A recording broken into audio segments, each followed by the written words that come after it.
If you've been eating 6 small meals a day to keep your metabolism revved up and you're still gaining weight, especially after 30, this video is going to flip everything you thought you knew about fat loss. I'm talking specifically about the eat every 2 to 3 hours advice, the constant snacking, the fear if you go too long without food, that your metabolism will shut down and you'll enter starvation mode. We've been told that eating frequently helps keep your metabolism high and prevents your body from hoarding fat. Sounds logical, right? Keep the fire burning by constantly adding fuel. But here's the truth. If you're over 30 with stubborn belly fat, eating 6 times a day is actually keeping you stuck.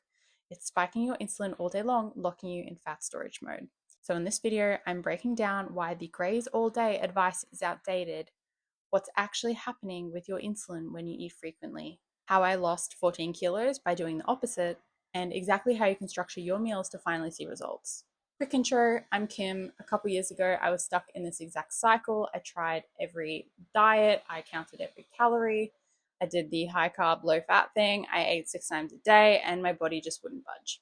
Then I found a different approach, primarily animal-based, sometimes ketovore, with well-timed intermittent fasting. I've lost over 14 kilos, kept it off for over a year, and I'm still actively recompositioning my body.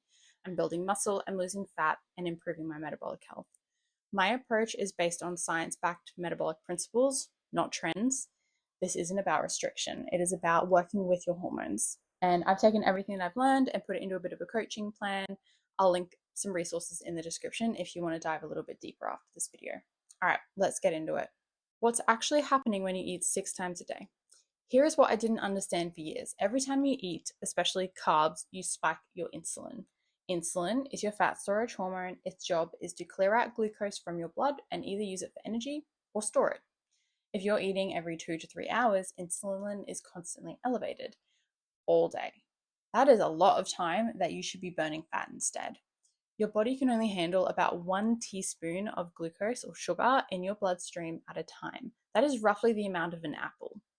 When you eat a sandwich, a snack bar, and crackers, you're dumping way more glucose into your blood than your body can actually use. So what does insulin do? It packages that up, or all of that excess, and stores it as fat.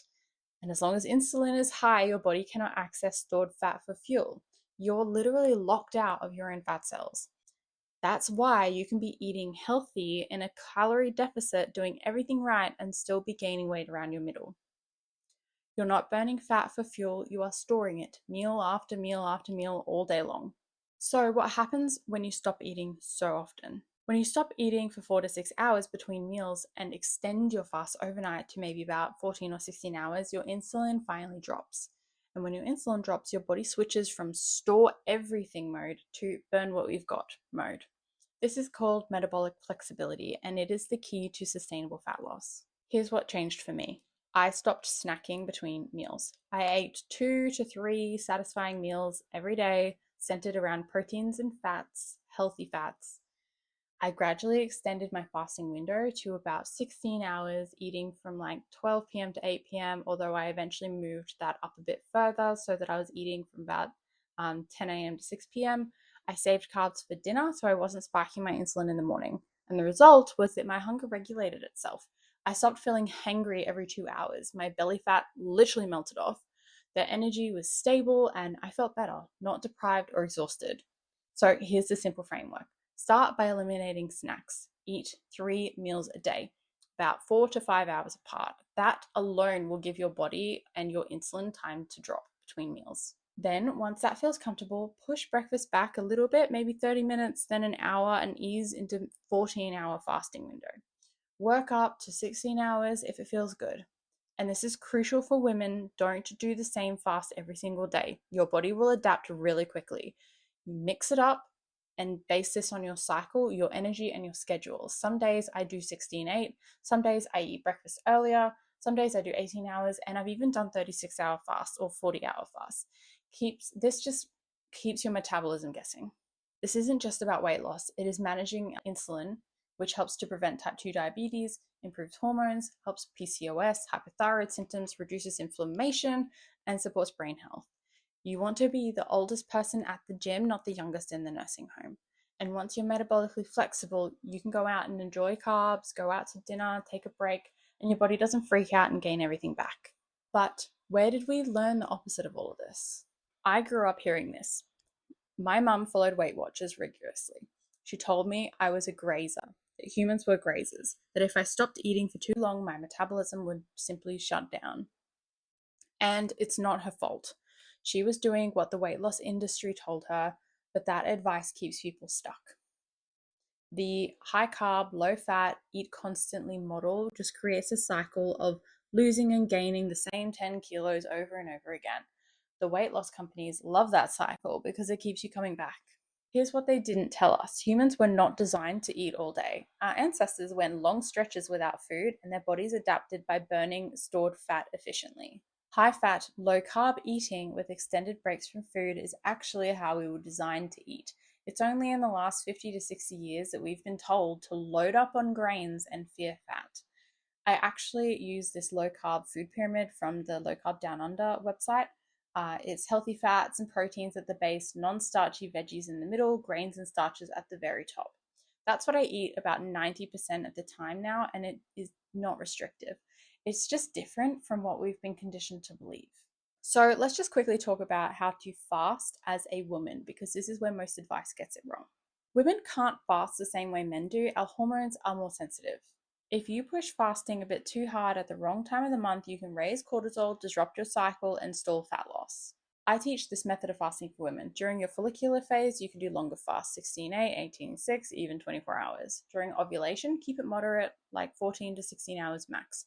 Early luteal, you can ease back into 16, 18 hours if you feel good. Late luteal, that's your PMS phase, no fasting, eat normally, increase carbs, and support your hormones. You're actually going to crave more carbs around this time, so it's pretty easy to figure out when that time of your cycle should be. It's about 3 days before you get your period. And if you don't have a cycle, vary your fasting by the calendar month or how you feel.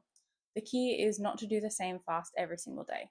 Start with maybe 14-10, then move to 16-8, mix in some shorter fasts, some longer fasts, and then some non-fasting days.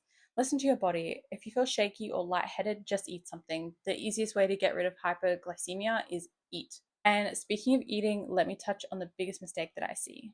Fasting won't work as well if you are still spiking insulin during your eating window. If you break your fast with cereal or a fruit smoothie or a bagel, you're right back in storage mode. So here's a simple formula that I teach. Every meal should have protein, healthy fats, non-starchy vegetables, and when should you include carbs? Save them for dinner or maybe lunch, but try to avoid them at breakfast.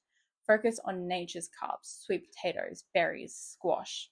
Avoid gluten, refined grains, and definitely seed oils. I know that that's a fat, but just avoid seed oils. So why is this? Eating carbs in the morning will spike your blood sugar early, triggering cravings and crashes all day long. By eating them at dinner, it helps you sleep a little bit better by promoting serotonin and melatonin production. In my coaching, I give you like full day examples, recipes, and swaps, plus how to eat out and handle holidays and use some carb cycling days to prevent metabolic adaptation. This isn't about restriction, it is about understanding how your body responds to food and becomes simple again. So, quick pause. I want to be really clear. There are many ways to lose weight. This is my experience. It is backed by science and metabolic principles. It is not a one size fits all method. Every person's body, hormones, history, environment are all different, and you need to do the work to understand what works for you. And if this information helps even one person break through a plateau, it is worth sharing. So, quick recap on what we've discussed today. Eat 6 meals a day keeps insulin elevated all day, locking you in fat storage mode. Fasting, done right for women, lets insulin drop and you can burn stored fat. Variety prevents metabolic adaptation. What you eat matters just as much as when, so stick to proteins, fats, and veggies with healthy carbs at dinner. And if you've been doing everything right and you still feel stuck, you're not broken. You've just been following advice that wasn't designed for your metabolism or hormones. But now you know better, and that's the first step. If you want the full step-by-step plan, like fasting schedules, meal templates, supplement guides, and all that, workout plans, I put everything into my coaching. I'll link it below. And if you feel like the eat less, move more advice has only ever caused you to gain weight, check out this video next. Drop a comment. Have you been told to eat 6 meals a day? How did that work out for you? And if this helped, give it a like, a share with a friend maybe. you're stuck in the same cycle, and subscribe for more metabolic health content. Thank you so much for watching. I'll see you in the next one.